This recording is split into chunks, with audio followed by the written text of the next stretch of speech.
Hi, everybody. I'm Candid Frank Stanisci, and you're watching CFL Talk. Here on the Spanglish World Network on Zingo TV, channel 250. Please remember to download the Zingo TV app at the respective app stores for iOS and Android devices. While you download, make sure you rate the app. And of course, we're on Zingo TV. It's also available on Google Chromecast, Amazon Fire TV sticks, Roku sticks, and also all smart TVs 2016 forward. Joining me as usual is David Morassutti. Well, it's another CFL week, and there were some really good games this weekend.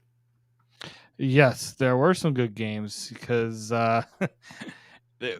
we did say that the West provided the most intrigue because there's nothing set in stone in terms of the settings, so standing. So I'm very happy that we did get a week where we're keeping the chaos open just a little bit longer, delaying the inevitable a little bit longer. So I do like that.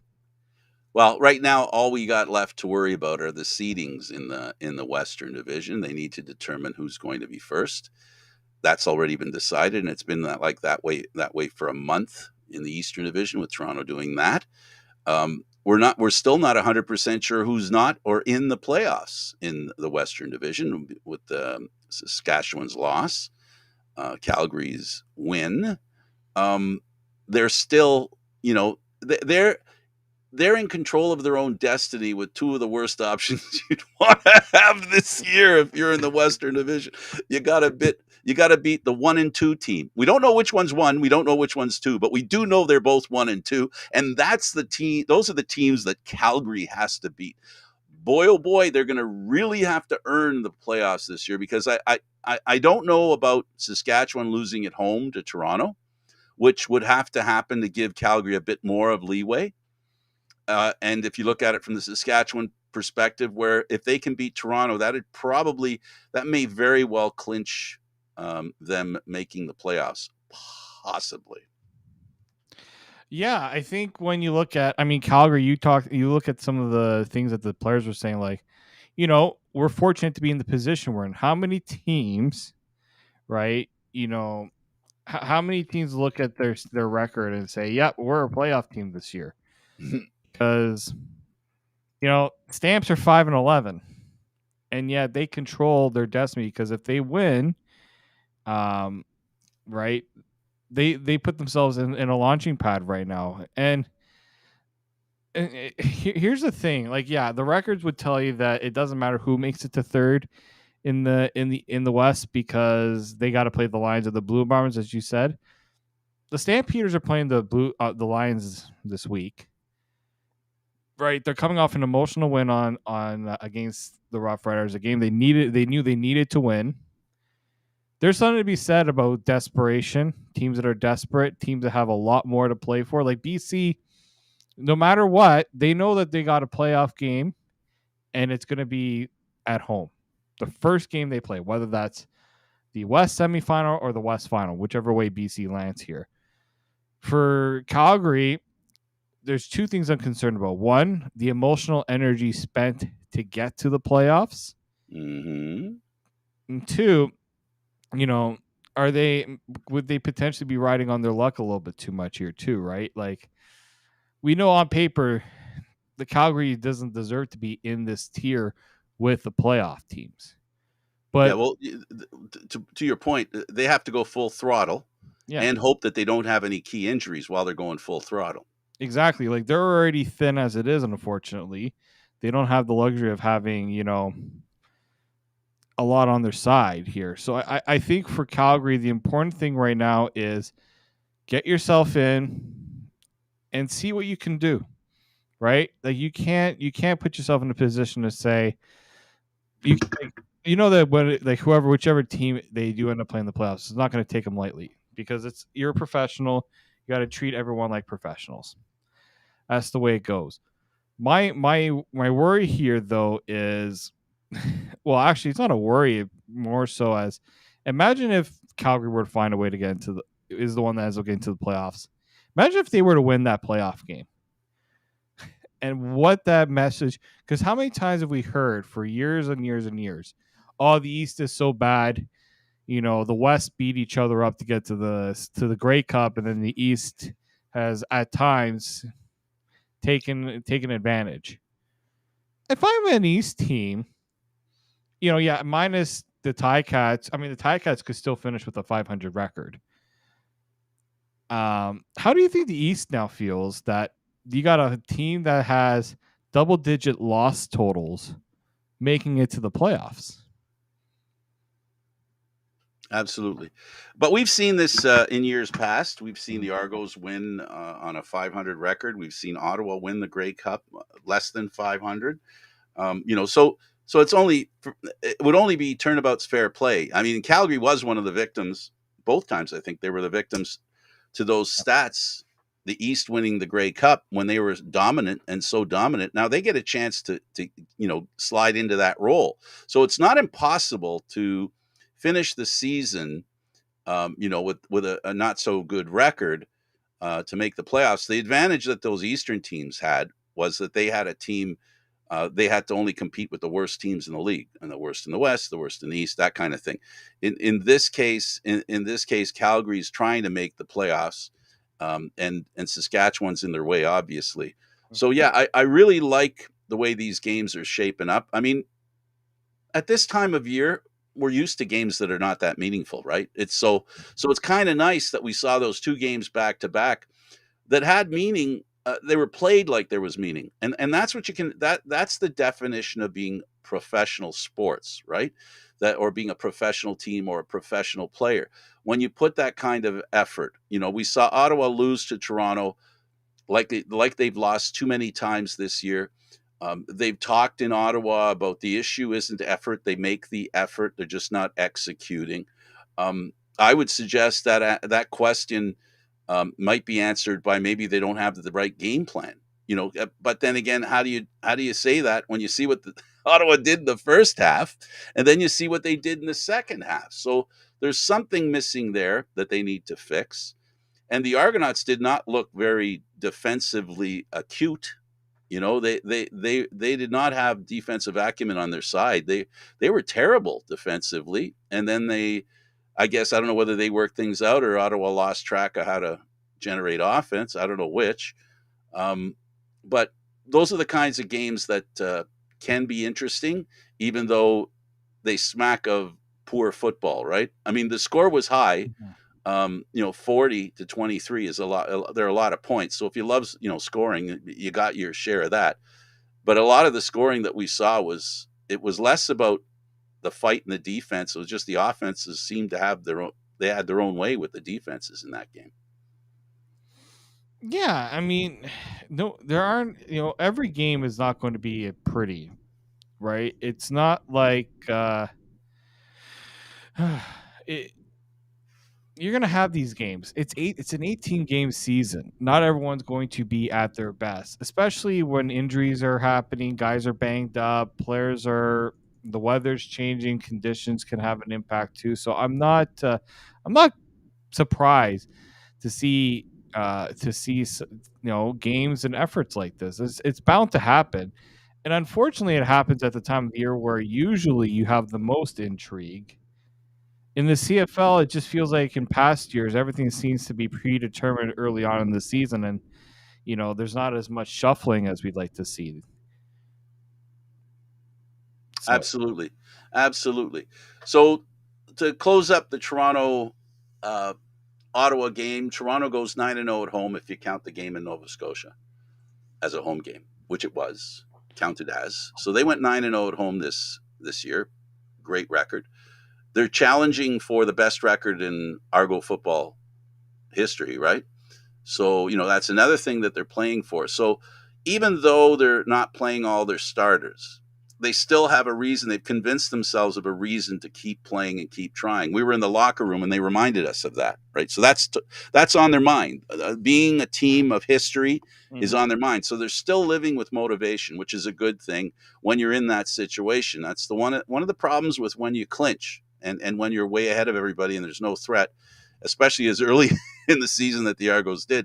For them to find motivation, it tests the ability of management, coaches as well, of course, the head coach, in motivating the players and getting them ready to play. I think what we saw was a team that wasn't ready to play when they came out of the tunnel, and Ottawa took advantage of that. So, but that's not bad considering the motivation level or what they needed in this game.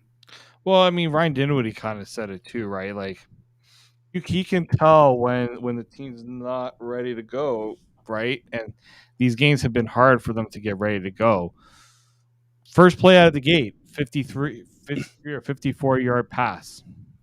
Guy left open, right? Like a better thrown ball, that might have been a touchdown. That first play of the game.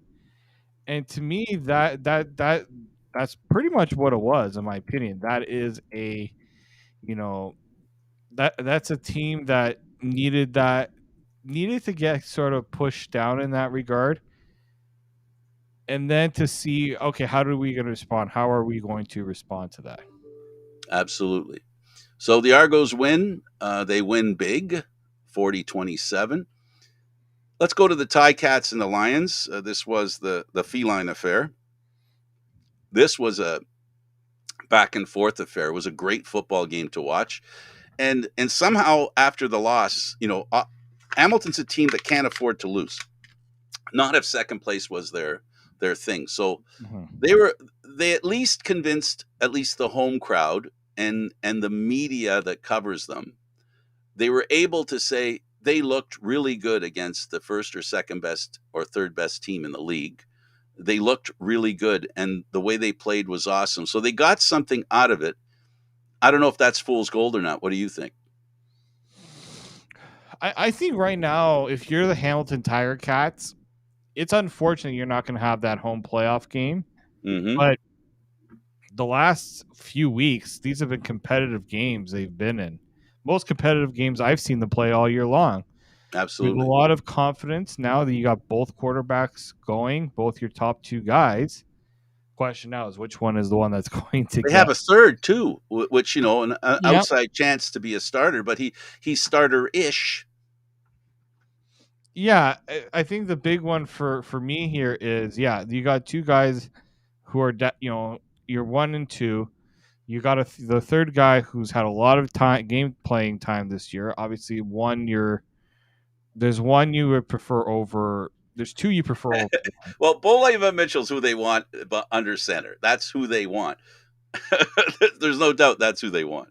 Oh, there shouldn't be any doubt in my mind of who they would want to start. My question here now is, when does that proclamation get made?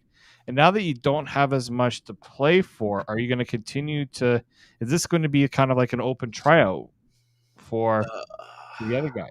Well, they're all like they can now do what the Argos have been doing all month, and that is they can rest guys, which is great going into the playoffs, being able to rest guys.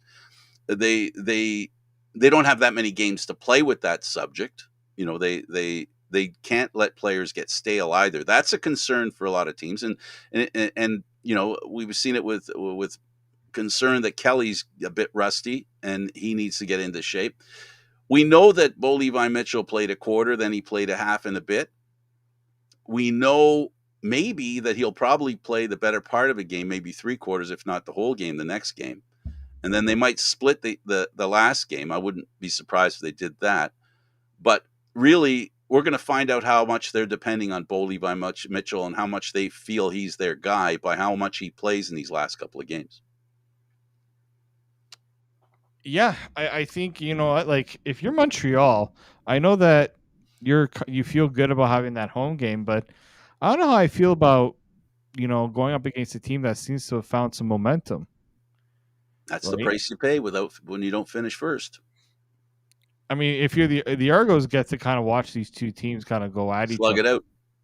slug it out. But I'm also like, you also get a team that the Argos had that advantage a couple years ago, and look Didn't what work. happened to them, right? There's something to be said about a bit of rust being an issue here too. But I mean, Rust. Which is it? but history has also told us that if you have enough, if you have a good enough team, and you're a proven top team in that division, Mm. bye week is crucial.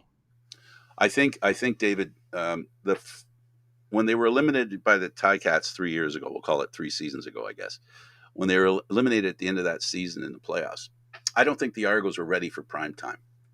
I think they had some learning to do.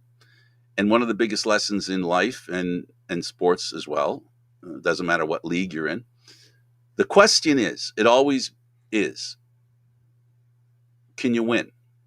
And if you don't win, can you learn how to win from losing? I think we saw that with the Argos. They learned from losing, and they proved they were ready for prime time. They're not the same team that'll play in the. Well, they weren't the same team last year, but I don't think they're the same team this year either, except for maybe the tiny bit of a handicap that is being the defending champs, because a level of expectation enters into one's mind when you've won before. We are entitled to win again. So we'll find out if they can carry on being the team that's ready for Hamilton or Montreal. And as you said, and I agree 100%, is Montreal ready for Hamilton? Um, you know, the problem with Montreal is, I think, is that their offense can be the problem, and the question is, can they keep Fajardo upright? I think that's one of the biggest issues. Hamilton hasn't been that strong in that regard, right? But last week they looked a lot stronger. Yeah, no, they definitely looked a lot stronger. That way, looking for the sack. Right. And so yeah, they're when you look at how teams approach these final weeks, like coaches are reminding them that, hey, we gotta knock off stuff that's gonna lose us games in the playoffs, because mistakes get amplified way more in the playoffs, because in the regular season you can get away with this sometimes, especially when you're going up against an opponent that maybe isn't looking to take advantage of those mistakes, right? Or Like, can't. or Or can't. can't. Yeah. Right, exactly. So there's something to be said that when you get into the crunch time, you got to be able to learn from those mistakes in the past. It's all about execution. What gets in the way of your execution? Is it inexperience? Is it a lack of confidence? Is it a game plan? There are tons of reasons why teams don't execute, which means they don't win. The question's going to come that we've got two teams in Montreal and Hamilton. The teams are pretty different. You can't say this is the Hamilton team that went to the Grey Cup a few times in a row. It's not the same team. The Alouettes are a team that have Fajardo for the first year under center, so we know he's a key component. So there's a lot of, we're going to prove that we belong on the table here. There's can you take the victory? Because you can't expect either of these teams to hand it to you. You're going to have to take it. And the question is, how will these teams take victory from the other in a couple of weeks? So we're going to find out. These two teams are going to be resting. And I like this game against the Lions. The Lions, again, one thing they've done this year is they've proven that they can win the hard games, the games that are easy to lose, the games that are on the precipice of a loss, and they can snatch victory from the jaws of losing. And they've done that this year. I like the Lions, but again, they're one of those teams. They're one of those teams, like we've seen a lot of the teams this year, that they have bad days. They have bad days, and they do have didn't. bad days, but what we've learned about the Lions here is, don't count them out, Right. and don't give them an opening. Like Hamilton did a fantastic job in that game, but what did they do? They gave them that opening near the end, right? Absolutely. They gave them that opening in the end, and I mean that was some that there was a lot going on in the final minute of the game, right? It looked like the Lions were going to screw themselves out of that win because they took that late penalty, pushed them back out of field goal range. Then they found a way to get back into field goal range, and it helps to have a good kicker in the CFL. I think that's something I think more people are starting to realize now. You have a good kicker, you're going to have a chance to win a lot of games in the CFL. Absolutely. So one thing for sure, we've learned a lot in that game. The Lions and the Tiger Cats. Two things that both these teams need to worry about in the playoffs, and that's inconsistent play, which is not their own domain. Every team has to worry about being consistent within a game. Each team has to ensure that um, all three disciplines are things they can count on to win a game, not to lose a game. So we saw a lot of that in that game, and then we watched the Stampeders and the Rough Riders, and the Stampeders. I don't know. They in the first half they looked like they were. I don't know. They didn't look like they were in the game, David. I like it. It looked like, okay, well, this was a great season. We gave it a shot. Yeah, and sometimes the pressure and the nerves can get you. I'm wondering maybe if that played a little bit of a factor too, right? But again, it's not how you start. If you keep it close, if you keep yourself in position, you're going to find a way to win the game. If you Yeah, have that and belief. yeah, sorry. Go ahead. No, like if you have that belief that you're going to win the game, you can have a bad start. You can overcome a bad start, and in a lot of ways, it's kind of good that you have to go through those situations, right? It's a good thing that you have to My bad. find a way to push through those periods where, you know what, we didn't have our best. We may have it been in the hole early on. It's one thing to have it do it constantly because it's not sustainable to have to constantly go through that.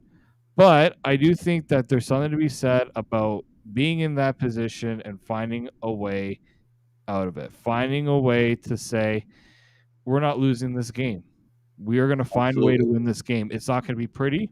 It's going to be ugly, but those are the games that teams are very proud of when they find a way to win because it shows character. It was nice that Kadeem Carey, had a couple of carries, really only 32 yards, but they need him to work, and he did in the second half a little bit. My player of the game, and the one that could have really won this for Saskatchewan, was the ex Calgary Stampeder, Sean Bain Jr. He had a great day, and unfortunately for Saskatchewan, Jake Dolagala, I don't know, just all of a sudden in the second half couldn't make it happen. I mean, when you have, what was it, 5 turnovers in the game total as a team, Absolutely. you're not winning many football games. Even Yep. in the CFL, sometimes you can get away with those types of those games, but very often not. When you are that careless, when you're playing that carelessly, you kind of get the results you deserve. And I think that's a game there that Saskatchewan was guilty of, and in a lot of ways, it's been par for the course for them. You know, 6 straight It has. losses. I know They that can't right now change.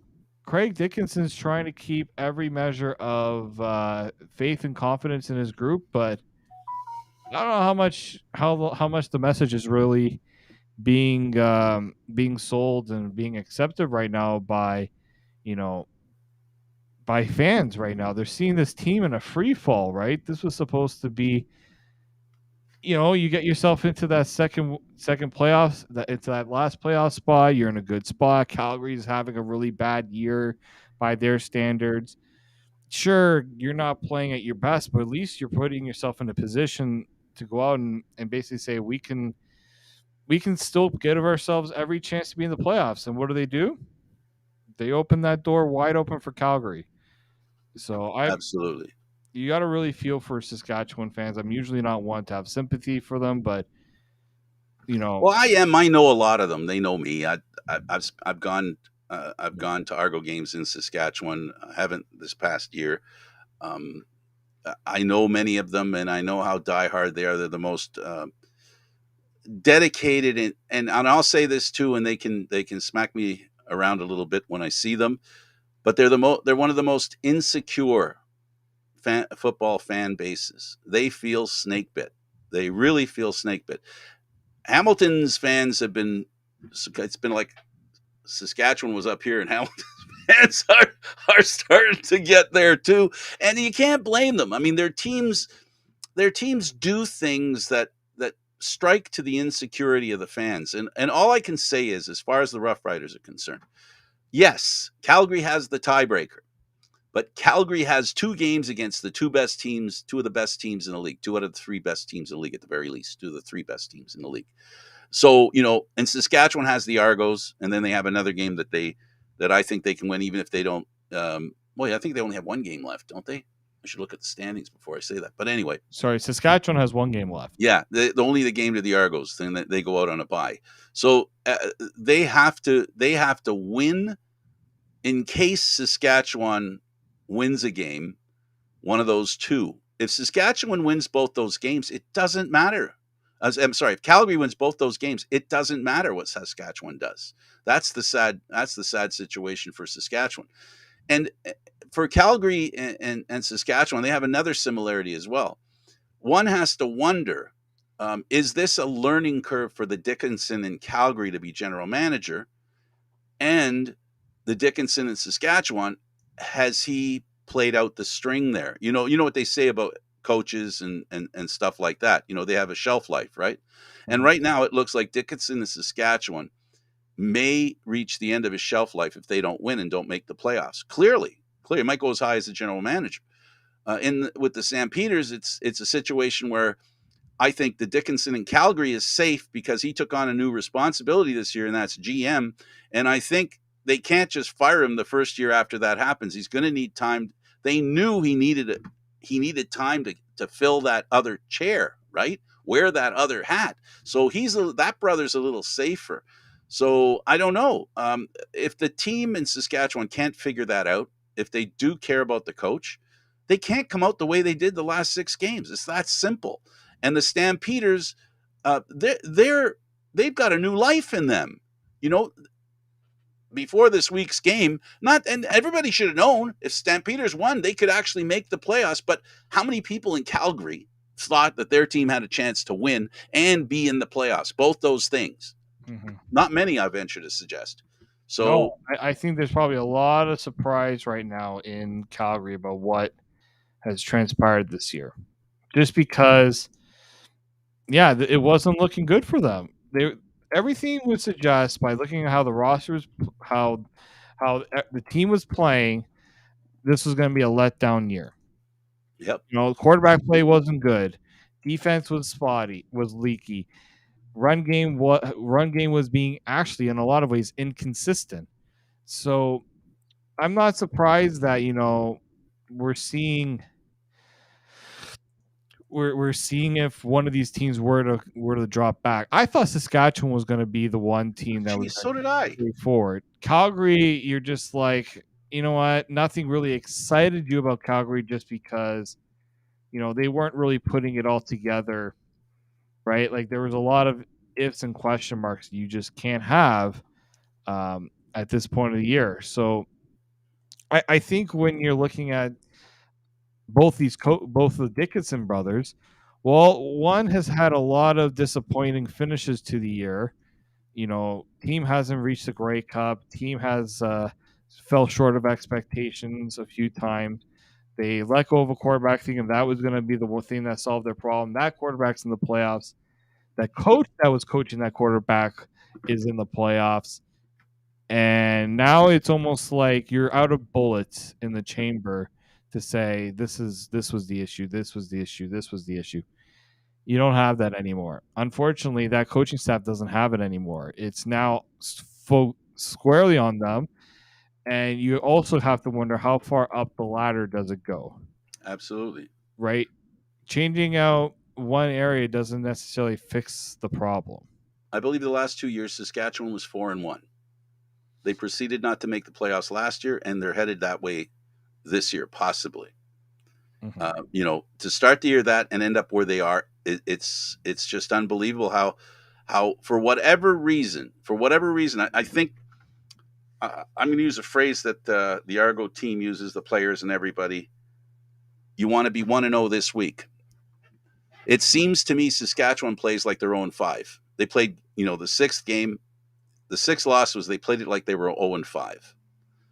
When they should have played like it was 1-0. They were going to win just this one game, and they haven't been able to find that concentration. And unfortunately, when a team plays like this, loses 6 games in a row, You can't blame people for blaming the coach. You can't blame them. The fans of Saskatchewan, they believe that's the problem.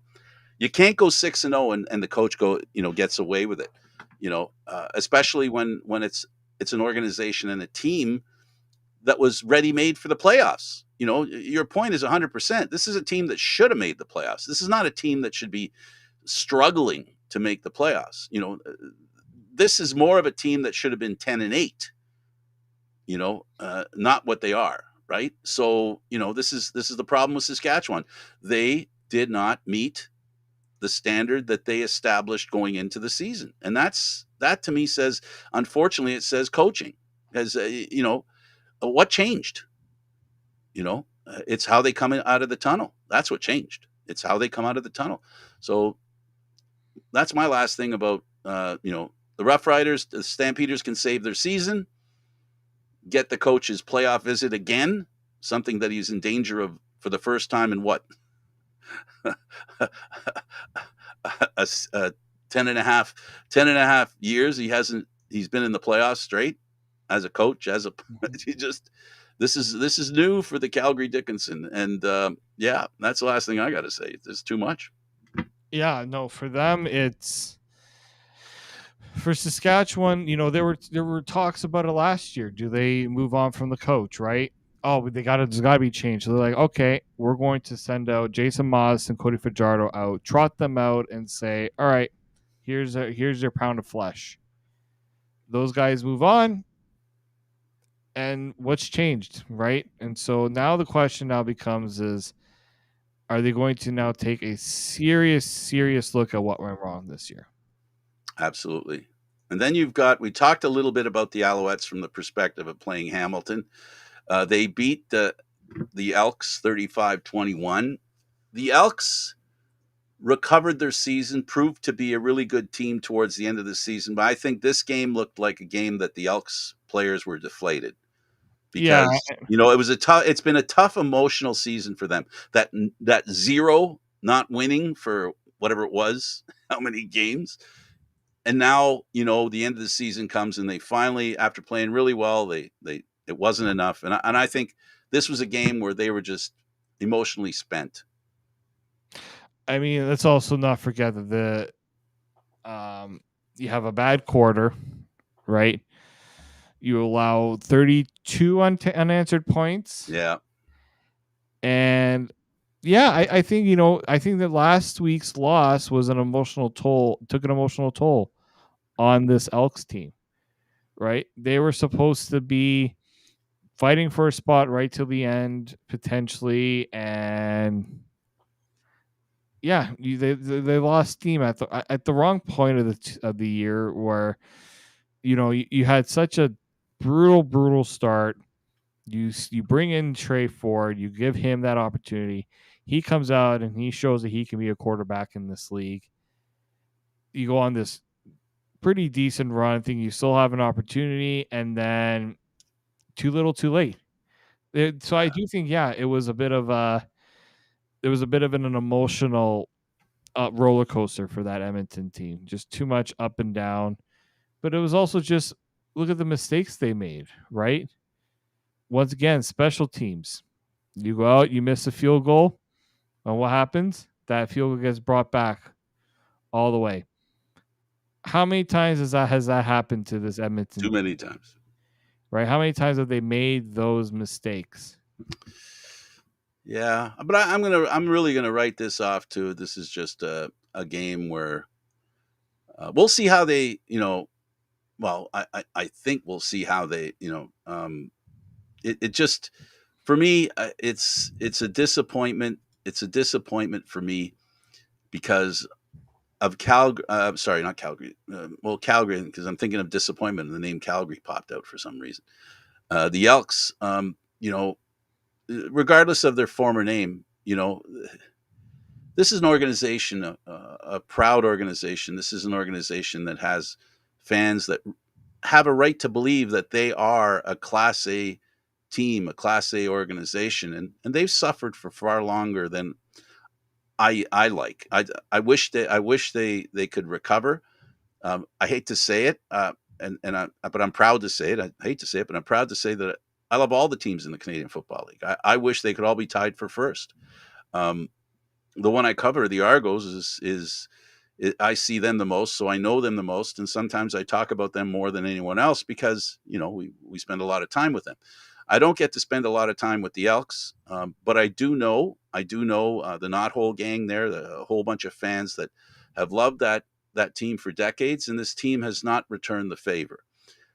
I wouldn't. I'm not trying to stomp on the organization today and how it's made up because this is this year's version. But one thing's for sure: next year, there's no excuse, and I say this as with love and respect for the organization. Uh, there's no excuse for them not to make a run for the playoffs next year. We know they can do it. They've shown us this year, regardless of this last game, that they kicked themselves in the behind a little bit, but they have the ability to make the playoffs and to challenge for the playoffs, and hopefully they will. To me, they're the team that I started to pull more for, David. It's that zero that they overcame finally, and how it was like, you're sick and then all of a sudden you recover and you have that moment you go, I feel better again. And for them, they had that moment and they rode it for a little while. They just didn't ride it. They weren't be able to roll 7 or 11. They just weren't able to roll 7 or 11. But they did do the best they could under the circumstances, and I look forward to them next year. Yeah, I mean, look, I think there's one thing I would tell the teams in the in the West, the ones that didn't make the playoffs or fighting for life to make the playoffs. Look at what Edmonton's done. Reinvent themselves a little bit here. Is this enough to save Chris Jones's job? Well, I think the CFL's management cap saved Chris Jones's job for the time being. But it goes to show that, you know what? Instead of saying all's lost, we need to tear down and start over again, find ways to potentially salvage something. Nothing is ever totally lost, right? We always want to hit the panic button and do the restart. And look, I kind of said that maybe, you know what, something needed to change for that Edmonton team. Well, the biggest change they made was they gave the young guy a chance. Finally, right? Like what we were calling for so long. And eventually they figured it out. Or we're stuck with having to use them. They tried everything else before they tried Trey Ford. Trey Ford proved to be a quarterback that can win. And that's what you need in the Canadian Football League. We can look at statistics. We can look at arm strength. We can look at size. We can look at speed. We can look at elusivity. But the real thing that matters in the Canadian Football League is you got to find a quarterback who can win. We saw Crum win a couple of games, and then literally he was crummy the rest of the way, and didn't have full games, right? So pun intended. Sorry, I couldn't resist. So, with Trey Ford, Edmonton looks like a team that could challenge for the playoffs. Is Trey Ford the ultimate answer? That's up to him to prove next year. That's up to Chris Jones to now decide, is this the guy, or do we keep the other guy and bring him back and trot him out first? I think you and I can agree, and I think every football fan would agree, that Trey Ford has to start next season. He has to lose the quarterback position. That's what has to happen, because he hasn't lost it in my mind, even with this loss against Montreal. He hasn't lost it, right? So I think they're fine at quarterback, to your point, because you're 100% right. It's a total restart isn't necessary. They've got to rummage through the team, decide plus, minus, plus, minus. This guy's a plus for the team. This guy's a minus. This guy's a plus. This guy, get rid of all the minuses and try to find more pluses. In other words, players that add to the team and players that fit into a unit, a bigger unit. It's not just about bringing in the best players you can find. You've got to bring in the best players you can find that fit in with each other. Right. And that's where Chris Jones's job failed this year. He didn't have the right guys out there, and the team lost. It was that simple. They didn't have the right quarterback out there, so they lost. And that's what coaches and GMs have to do. They have to bring in the right players that fit into a system that they can't. I was going to say that fit into the system, but no, that isn't true either. They've got to create a system that fits the players too. There's a symbiosis there. There's two, and Edmonton worked at cross purposes, and that's why they didn't make the playoffs. And hopefully, Chris Jones learned from that. He's been pretty good for a long time, David. He's worked magic. This is the first time he's actually had it to take a step back. The first year in Saskatchewan, he didn't have a great record, but it was his first year in a team that needed to rebuild. So that's a write up. Hmm. Well, how long? And yeah, how long would you keep that leash going? Right, like eventually, at some point, results have to be shown. And I think for Chris Jones here, in this last few weeks, he's had a real opportunity to really see who wants those jobs. Right, when you have nothing to play for, see which players are trying to give you something. Right, they're really trying, and they really show that they want a job next year and things like that. I think that can't be overlooked. That's stuff that should not be overlooked. Absolutely. He likes dragging around all his favorite coaches, but he's got to have players that can play for those coaches. He's got to have players that fit in. We saw with the offensive coordinator couldn't make it work with the quarterbacks he had. And so now they're doing what they're doing, and they look pretty hopeful. I didn't want to leave without an opportunity to talk for a few minutes about the MOP. I keep hearing about the MOP, and there's a lot of noise about the two quarterbacks in the Western Conference. Of course, you know who I'm talking about, right? So Collaros and Adams. And then, of course, in the Eastern Division, it's pretty much a lock with the quarterback that's there. That's Kelly. He hasn't really gotten that much respect from the media, I don't think. Do you think he deserves that sort of? He's like an also ran. He's like third, and then you throw in Brady Oliveira. Some people are suggesting he's even fourth, in the MOP balloting. So here's my thought, and no one has actually really ever asked me my Well, thought. consider me asking you. So thank you, Frank, for asking. You're welcome. Here's the thing. In the CFL, it's called the most outstanding player. Not like in other sports where it's called the MVP, the most valuable player. Explain the difference. The difference here your words. is in the CFL, it's the players generally who put up the best numbers, put up the best stats. The MVP is the most valuable player to There's his an inference. team. There's an inference There is there. a difference. If we were talking about MVP, without a doubt, Chad Kelly, MVP, the Argos have lost both games where he hasn't played or left the game, hasn't and wasn't in for the rest of it. Right. When he is in, the Argos are without a doubt the best team in the CFL.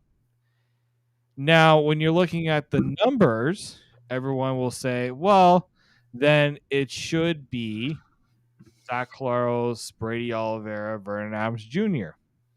And the numbers would suggest yes, except total numbers can be deceiving because and also there's a reason for numbers too, right? That go beyond the person that you're judging.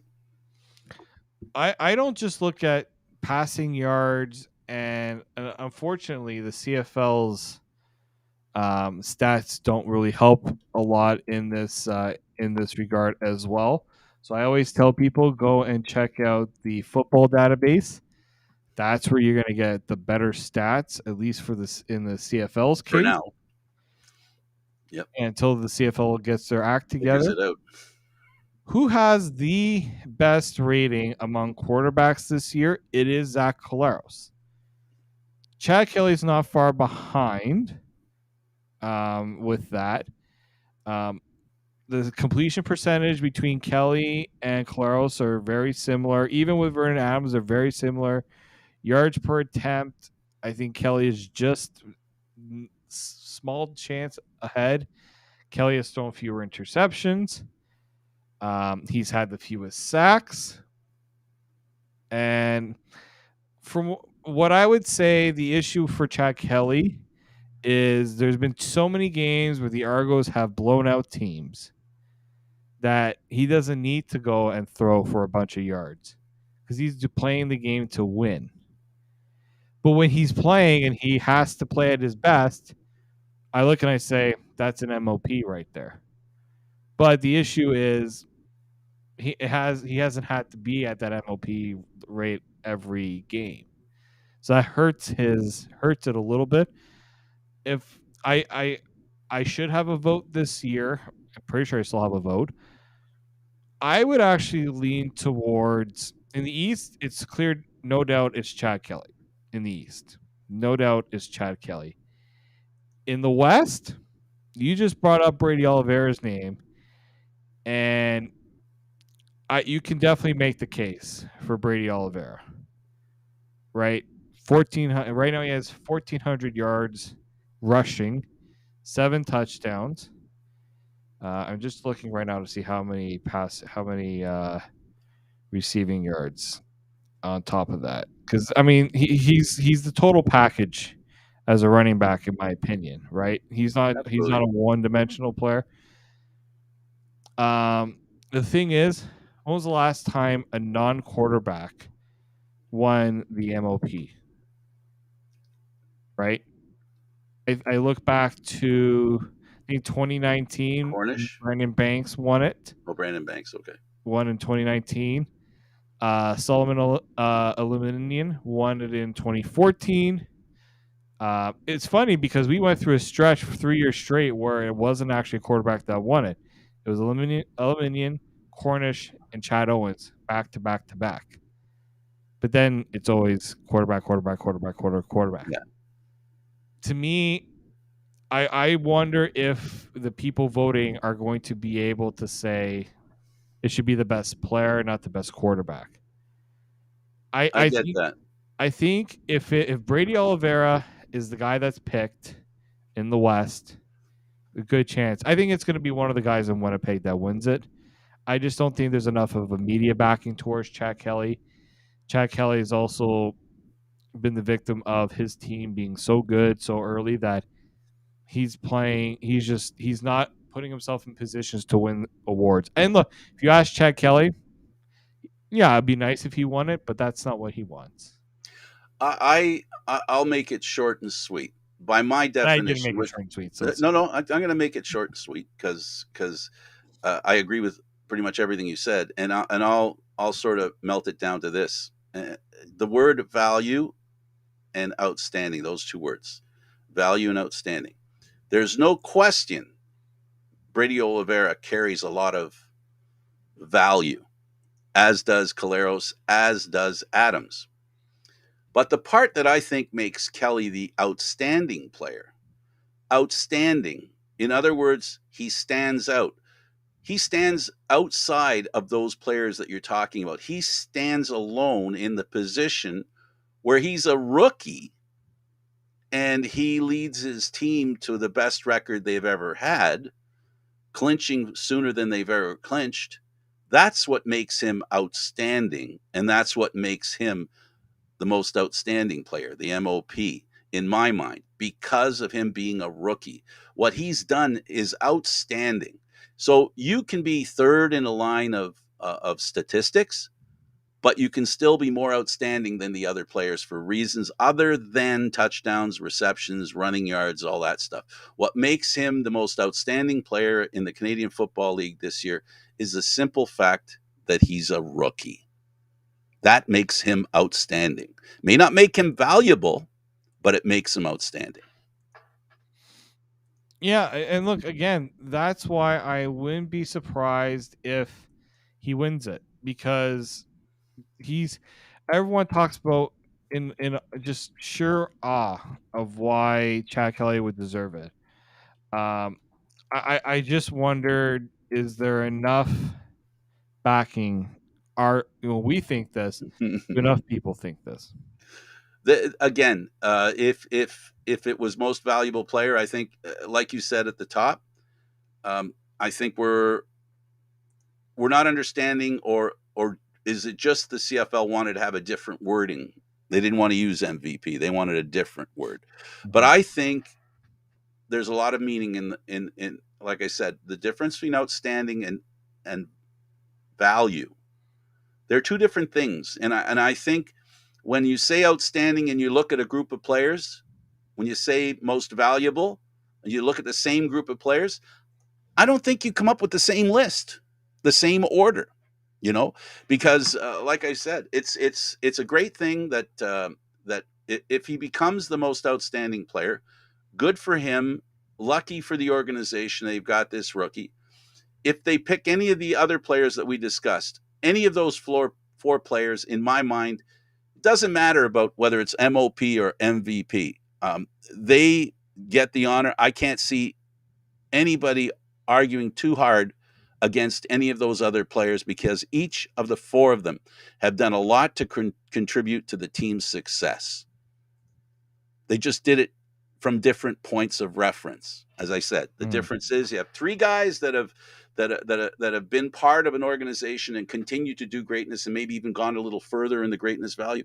And then you've got this guy standing by himself who's a rookie, who hasn't had a history with his team, which again, outstanding, not valuable. It's outstanding that he is among those four, and I don't know where he'll fit in as far as in those four, but you like those four guys have made the Canadian Football League better, and that to me is the most important fact.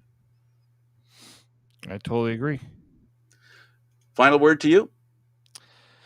Well, let's see if we get any more drama out in the West. The East took all the drama out of the rest of the CFL playoff race.